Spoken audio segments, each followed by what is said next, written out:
गलतियां करने वाले लोग बहुत आगे नहीं बढ़ सकते हैं, गलतियों को सुधारने वाले लोग धीरे धीरे आगे बढ़ते हैं, और जो गलतियां कभी नहीं करते वो स्पीड से आगे चले जाते हैं। इसलिए याद रखना, गलतियों में भी समय मत गंवाना।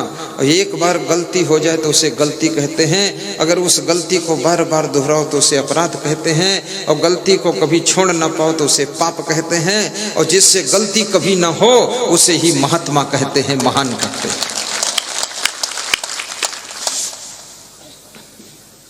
एक बालक दौड़ता हुआ जा रहा था,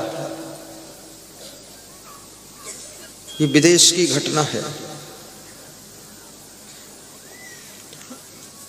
तो सकरी गली थी, मोड़दार गली थी, उधर से एक छोटी सी लड़की अपने सिर के ऊपर फलों की टोकरी रख करके आ रही थी। वो लड़की आवाज लगा रही थी कि फल ले लो, फल ले लो, फल ले लो, सस्ते फल ले लो, अच्छे फल ले लो, द्वार पर फल ले लो, घर बहुत सेवा है, फल खरीद लो। और ये बालक फ्रांस का बालक था, दौड़ता हुआ भागता हुआ जा रहा था। जवानी अवस्था थी, जोश ज्यादा था, तो उस लड़की को टकरा गया मोड़ पर। उसके फल गिर गए, फल सब लुढ़क कर नाली में चले गए, और वो लड़का भाग गया। वो लड़की रो रही थी बैठी। लड़की के रोने की आवाज को सुन करके उस लड़के के मन को भी करुणा आ गई, और भागा तो जरूर लेकिन फिर लौट कर आ गया। और उस लड़की से बोला, थोड़े से फल तेरे लुढ़क कर नाली में गिर गए, इतना रोने की क्या जरूरत है। उसने कहा, सवाल फलों का नहीं है, बेहद गरीब हूं और मेरी माँ अंधी है, और फल किसी सेठ के यहाँ से उधार लेकर आई हूँ। फल बेच करके मूलधन सेठ को देती हूँ, और जो प्रॉफिट होता है आटा दाल चावल खरीद को रोटी बनाकर शाम को अपनी अंधी माँ को खिला देती हूँ। अब ये फल सब नाली में गिर गए, सेठ को मूलधन कहाँ से दूंगी, और मेरी अंधी माँ भूखी बैठी रहेगी, उसको रोटी कहाँ से खिलाऊंगी, इसलिए मैं रो रही हूँ। उस बालक के मन में करुणा आ गई, वो बालक आंसू पोंछ लेता है, उसकी आंखों में भी आंसू आ जाते हैं, और वो कहता है कि मेरी माँ के पास चलो, मैं उससे पैसे दिला देता हूँ। अपनी माँ के पास में ले करके गया और कहा कि माँ, कहने में डर लगता है लेकिन कहे के बिना बनता भी नहीं है। मेरी गलती से इस लड़की के फलों की टोकरी गिर गई और फल नाली में चले गए, ये रो रही है, इसको फलों की कीमत चुका दीजिए। माँ की बहुत ज्यादा ममता अपने बेटे के ऊपर होती है, लेकिन याद रखना भाइयों बहनों, बेटे को जो माताएं सुधारना चाहती हैं वो बेटे के साथ में थोड़ा कठोर व्यवहार भी करती है। माँ ने कहा, फलों की कीमत तो दे दूंगी, तू रोज रोज ऐसा ऐसा बखेड़ा खड़ा करता रहता है, 1 महीने का सुबह सुबह का तेरा नाश्ता बंद हो जाएगा, उसी नाश्ते के पैसे में ये पैसे काट दिए जाएंगे। अगर तू इस बात में राजी है तो मैं पेमेंट कर देती हूँ। तो उस बालक ने कहा कि मैं राजी हूँ, पेमेंट कर दीजिए। पेमेंट कर दिया। लड़की तो हंसती हुई चली गई, लेकिन वो बालक सोचने लगा कि एक गलती से 1 महीना का नाश्ता बंद हो गया मेरा। जब सुबह माँ नाश्ता बैठकर करती थी, वो बालक टुकुर टुकुर देखता था, तो माँ कहती थी उस गलती के कारण नाश्ता नहीं मिलेगा, डायरेक्ट भोजन 12 बजे मिलेगा। बालक सोचता था अब दोबारा कभी गलती नहीं करूँगा। इस माँ की कड़ाई से, इस माँ के अनुशासन से, माँ के समझाने से और माँ के कारण वो बालक आगे चल करके अपने बाल्यावस्था को पार करते ही, जवानी में प्रवेश करते ही फ्रांस देश का राष्ट्रपति बनकर बैठ गया, जिसका नाम नेपोलियन बोनापार्ट। नेपोलियन बोनापार्ट के मित्रों ने पूछा कि नेपोलियन तू इतनी छोटी उम्र में राष्ट्रपति कैसे बन गया? तो उसने कहा कि मैं नहीं बना हूँ, मेरी माँ की कृपा ने मुझको राष्ट्रपति बनाया है। वो अगर मुझे दंड ना देती तो मैं उदंड हो जाता, और दंड पा करके मैं प्रचंड हो गया, इसलिए मैं आज राष्ट्रपति पद पर बैठकर अखंड हो गया। राजा नभग के पुत्र का नाम नाभाग था। नाभाग बहुत सुंदर स्वभाव के थे, तीर्थ यात्रा पर गए हुए थे। तीर्थ यात्रा करके जब लौटे तो उनको सूचना मिली कि भाइयों ने आपस में बंटवारा कर लिया है। तो अपने भाइयों से जाकर के पूछा कि मैंने सुना है कि बंटवारा हो गया है। तो भाइयों ने कहा हाँ बंटवारा हो गया है। तो नाभाग ने पूछा बंटवारे में मुझे क्या हिस्सा मिला है? तो उनके भाइयों ने कहा कि आपको हिस्से में पिताजी मिले हैं और कुछ नहीं मिला है, जमीन और धन तुम्हारे हिस्से में नहीं है। इतना सुनकर के नाभाग को क्रोध आ सकता था, गुस्सा आ सकती थी, लेकिन नाभाग ने क्या उत्तर दिया? भाई भाई के बंटवारा में सबको जमीन मिली, सामान मिला, मकान मिला, धन मिला, और हमको कुछ नहीं मिला। हमको हमारा पिताजी मिला है, और जिसका पिता मिलता है वो अब नाभाग नहीं, वो सौभाग्य हो जाता है। पिता से बड़ा कोई धन नहीं है, हमें बहुत बड़ा धन मिला है। अपने पिताजी के पास में गए। उनके पिताजी बहुत पहले से ही संत ऋषियों के आश्रम पर साधना करने के लिए जा चुके थे। प्राचीन समय में परंपरा थी कि बेटे बहू जब घर बार संभालने के योग्य हो जाते थे तो बुजुर्ग लोग साधना करने के लिए, तपस्या करने के लिए वन में चले जाते थे या किसी ऋषि मुनि साधु के आश्रम पर जाकर साधना करते थे। और उनके जाने के बाद बेटे बहू घर को संभालते रहते थे। कभी कभी उनके दर्शन करने के लिए बेटे बहू जाया करते थे। लेकिन आज के युग में इस परंपरा का लगभग अंत हो चुका है। बेटे बहू जवान हो जाते हैं, योग्य हो जाते हैं, फिर भी माँ बाप न घर छोड़ते हैं, न पद छोड़ते हैं, न अधिकार छोड़ते हैं, न कहीं जाते हैं। बेटे बहू कहते भी हैं कि तीर्थ यात्रा कराओ थोड़ा, तो कहते हमारा तो मन ही नहीं है तीर्थ जाने का, सब घर ही में तीर्थ है। बेटे सोचते हैं कि तीर्थ के बहाने ही चले जाएं तो कम से कम 10-15 दिन अपने मन से कुछ काम करूं, पर वो नहीं जाना चाहते, प्रगाढ़ मोह में डूबे हुए हैं। और इतनी मोह माया का प्रभाव, जाने की इच्छा नहीं। परंतु नाभाग के पिता नभग वे आश्रम में तप करने के लिए गए थे और आश्रम में शांति से रह रहे थे। जब उनका बेटा नाभाग अपने पिता को ढूंढते ढूंढते आश्रम में पहुंचा तो उसने कहा, पिताजी शायद आपको पता नहीं है घर में बंटवारा हो गया है। तो उनके पिता ने कहा, बेटा तुझे भी कुछ मिला कि नहीं मिला? माँ बाप को अपने हर बेटे की चिंता रहती है कि हमारी हर संतान को कुछ मिलना चाहिए। नाभाग ने हंस करके कहा कि पिताजी सब भाइयों को बंटवारा में धन मिला, जमीन मिली, मकान मिला, सामान मिला, मेरे हिस्से में पिताजी आप मिले हो, इसलिए मैं आपको लेने आया हूँ कि आप मेरे पास रहो।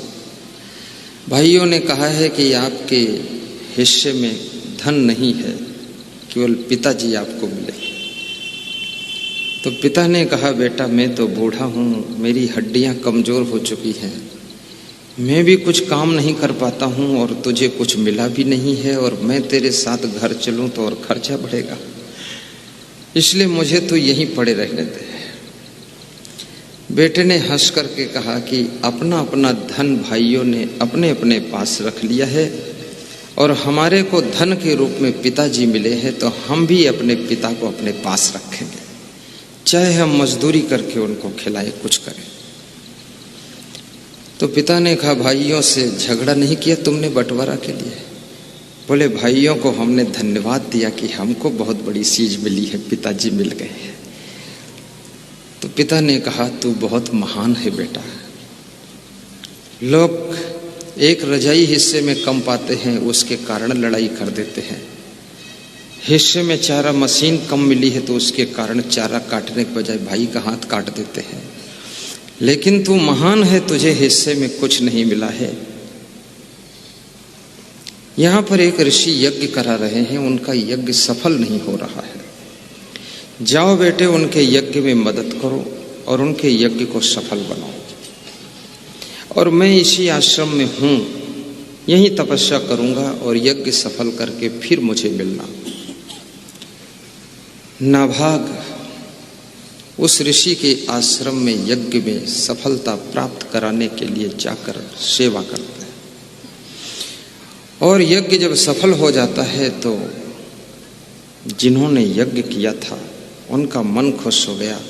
तो यज्ञ में जो दान आया था, वो दान का पूरा धन, सोना चांदी सब उन्होंने, ऋषि ने कहा नाभाग, मैंने 20 बार यज्ञ किया, सफल नहीं हुआ, लेकिन तुमने एक बार आकर सफल कर दिया, तो यज्ञ का दान सब तुमको मैं देता हूँ, ये सब धन तुम ले जाओ। पति पत्नी भी प्रेम से रहना चाहिए, क्योंकि बेटे बहू तो बूढ़े लोगों के पास बैठना पसंद नहीं करते।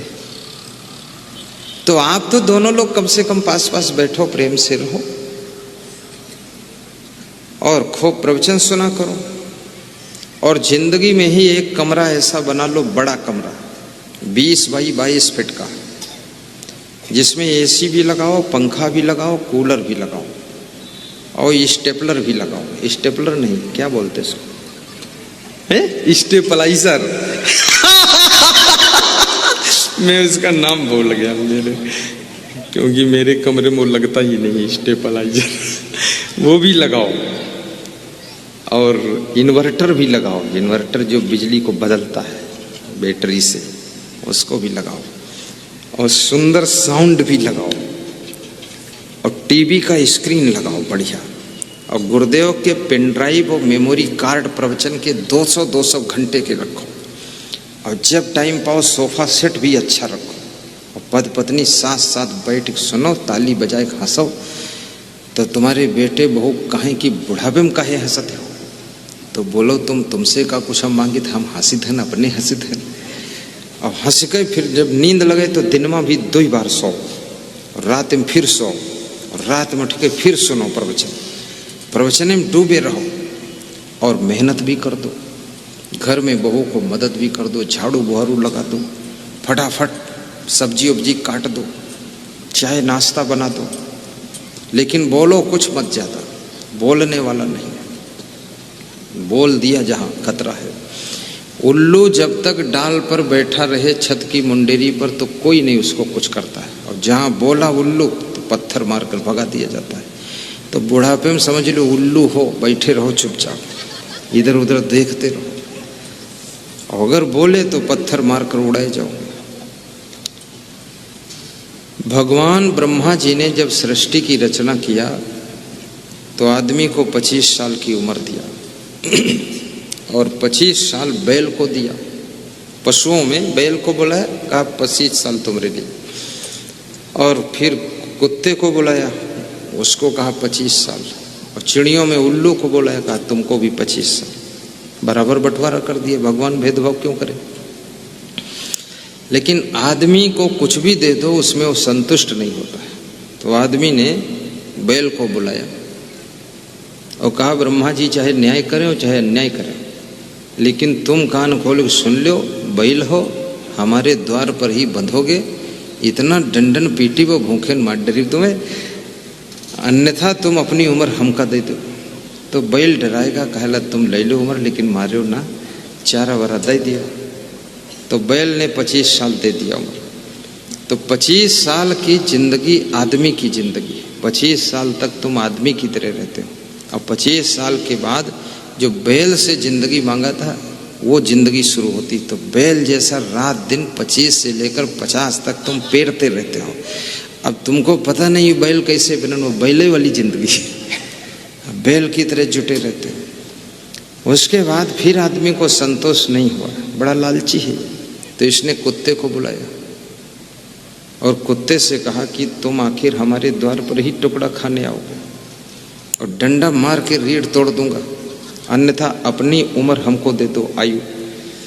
तो कुत्ता बहुत रुआ कहला, आयु न लो और कुछ भले ले लो। बोले और तेरे पास है का, उम्र दो नहीं तो द्वारे पर बैठे न दे। तो कुत्ते ने कहा ले लो, अब हम 2-4 साल जिएंगे, कोई बात नहीं। तो कुत्ते की उम्र मिल गई। तो कुत्ता क्या करता है, 50 के बाद कुत्ते की जिंदगी शुरू होती है। तो कुत्ता द्वार पर बैठकर पूंछ हिलाता रहता है, पूंछ हिलाता तो टुकड़ा पा जाता है, और जिस दिन पूंछ ना हिला वह चुप्पे पहुड़े सौवा करे, वही दिन कुतवा के टुकड़े न मिले।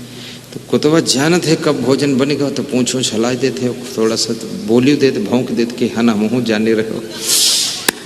तो वो कुत्ते की जिंदगी शुरू होती है। तो 50 से 75 तक कुत्ते की जिंदगी है। तो 50 से 75 तक सबका पूछत रहो हाल चाल कि पोता कैसे है, पोती कैसे है, नाती कैसे, नतनी कैसे है, और भतीजी कैसे रहते हो, भतीजा कैसे रहते हो, भांजक का हाल है, भांजिक क्या हाल है। और जो भांजा भांजी को न पूछो तो सब मिलके तुम्हें भूंज दे फिर। तो उनका हाल पूछत रहो, पूछत रही हो तो मिल जाई खाए पिए। यहाँ पूछत रहो, बहू तुम्हारे मैके में सब ठीक ठाक है? हाँ सब ठीक है। अरे तुम्हारे पिताजी बहुत अच्छे हैं। हाँ तब ठीक है, चलो रोटी खा लो। अब जो पूछो नहीं हाल तो फिर तुम्हारे पूछो नहीं, पूछ तो है ही नहीं, पूछ तो नहीं हो। तो कुत्ते की जिंदगी शुरू है। और उसके बाद जो है फिर आदमी संतोष नहीं हुआ, 75 साल उम्र ले लिया। तो इसने उल्लू को बुलाया और बोला कि तुम आखिर बैठोगे कहाँ, या तो हमारे पेड़ पर बैठोगे या हमारे छत की मुंडे भी बैठे हो, और ज्यों ही बैठोगे हम माटी का ढेला मारेंगे तुम्हारे खींच के, बैठे नहीं देंगे तुम। तो उल्लू बोला कि मालिक क्यों नहीं बैठने दोगे, खाली हम बैठते हैं और क्या करते। बोले बैठते हो लेकिन फालतू क्यों बैठने दो, जो तुमको उम्र मिली 25 साल वो हमको दो। तो उल्लू ने कहा उम्र हम नहीं देंगे। तो आदमी ने कहा तो तुमको पत्थर से मारेंगे। तो उल्लू भी डर गया, बोला ले लो उम्र। तो 75 के बाद उल्लू की जिंदगी शुरू होती है। 75 से 100 तक उल्लू बने रहो बस। उल्लू का मतलब क्या है, बस खाट पर बैठे रहो, देखत रहो ऐसे, जो कुछ बोले वो तो तुरंत ही निकाल बाहर करी। तो उल्लू की तरह बस क्या हो रहा है, जो हो रहा है ठीक है। तो उल्लू की जिंदगी शुरू होती है। अब कितने लोगों को उल्लू बनना आ गया तो आराम से बैठे हैं, और जिनका उल्लू बनना नहीं है, ज़्यादा काबिल बना तो निकाल के बाहर हो गए। अभी मैं गया था वृद्धाश्रम गढ़मुक्तेश्वर, गुरु विश्राम वृद्धाश्रम है, डॉक्टर भगत राम साइंटिस्ट उसको चला रहे। तो वहाँ पर 400 बूढ़े और बुढ़िया रहते हैं, 400। तो सब दिमाग से फेल है, माइंड काम नहीं करता है। तो उसमें 2-4 तो हमको ही रपटाई कि लिपट जाओ महाराज आए कोई। तो हमने कहा छूना मत। तो एक पाछे से हमारे बाह पकड़े खड़ा। तो हमने कहा मेरे को क्यों पकड़ते हो? बोले राम राम राम राम। तो हमने कहा तुम छोड़ो उधर राम राम, तुम स्नान करो जाकर। तो डॉक्टर भगत राम साइंटिस्ट जो वैज्ञानिक, उन्होंने कहा दूर रहो, गुरु जी को मत पकड़ो। देखने आए, गुरु जी विजिट कर रहे हैं, अच्छा है। तो वहाँ मैंने देखा वो 400 लोग इकट्ठा है। तो मैंने एक व्यक्ति से पूछा तुम कैसे आए हो? तो उसी में गांधी जी का पोता भी था। गांधी जी को जानते हो, महात्मा गांधी, उनका पोता, वो 70 साल की उम्र का, वो भी वैज्ञानिक था, वो भी मेंटल से डिस्टर्ब होकर वही था। तो मेरे पास आया, तो दोनों हाथ बढ़ाए के हमका लिपटा। तो हमने कहा ये कौन है? बोले गांधी जी का पोता महात्मा गांधी। तो हमने कहा चलो महात्मा गांधी नहीं मिले तो दुरात्मा गांधी सही, एक गांधी तो मिला है, लिपट गवा है। तो हमने कहा लिपटत क्यों हो? तो डॉक्टर साहब बोले ये तो हमारे झापड़ मारते। कहा हम इनको पालते हैं, झापड़ मारता है। अच्छा रहा आपको लिपट गया, झापड़ नहीं लगा। तो मैंने कहा इनका घर में गुजारा क्यों नहीं है? बोले घर में ये उल्लू नहीं बन पाए तो इसलिए निकल गए बाहर। उल्लू की तरह चुपचाप बैठते तो निपट जाता। कहने का तात्पर्य ये है कि अपने घर में शांति बना करके रहिए। और जब आपका शरीर ज़्यादा कमज़ोर हो जाए तो सबको बोलना, डांटना, फटकारना बंद कर दीजिए और केवल बस शांत होकर के रहिए। रामायण की चौपाइयाँ पढ़िए, कबीर के दोहे पढ़िए, प्रवचन सुनिए, जब नींद लगे सो जाइए। जो भोजन मिला है खाइए, भोजन बनाने वालों को धन्यवाद दीजिए। आपकी जिंदगी न उल्लू रहेगी, न कुत्ता रहेगी, न बैल रहेगी, आपकी जिंदगी देवी और देवता जैसी बन जाएगी। ऐसा जियो। गुजरात में एक गुरु था वो गुरु का वजन 90 किलो था। तो उसके भक्तों ने उस गुरु को 3 बार सोना से तौला तराजू पर। तो एक बार 90 किलो सोना उसको दान दिया तो अक्षरधाम दिल्ली में बनवाया। दूसरी बार जब दान दिया 90 किलो सोना तो अक्षरधाम गांधीनगर में बनवाया। तीसरी बार दान दिया तो अक्षरधाम अमेरिका में बनवाया। क्या बात! आज वर्ल्ड लेवल पर नाम है उस अक्षरधाम का, गिनीज बुक में उसका नाम आता है। किसी ने कुंडल दिया, किसी ने सोने का हार दिया, सोने की चैन दिया, कोई 1 तोला, कोई आधा तोला, कोई 2 तोला, कोई 10 तोला, कोई 20 तोला। ऐसे करते करते वो 90 किलो इकट्ठा हुआ।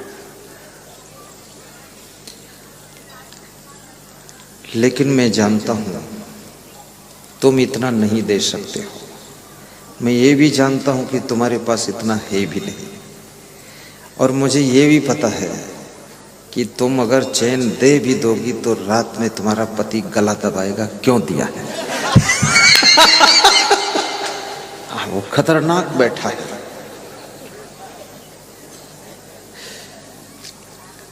इसलिए चैन दो या न दो दान में, पर गुरुदेव तुमको सबको चैन जरूर देते हैं।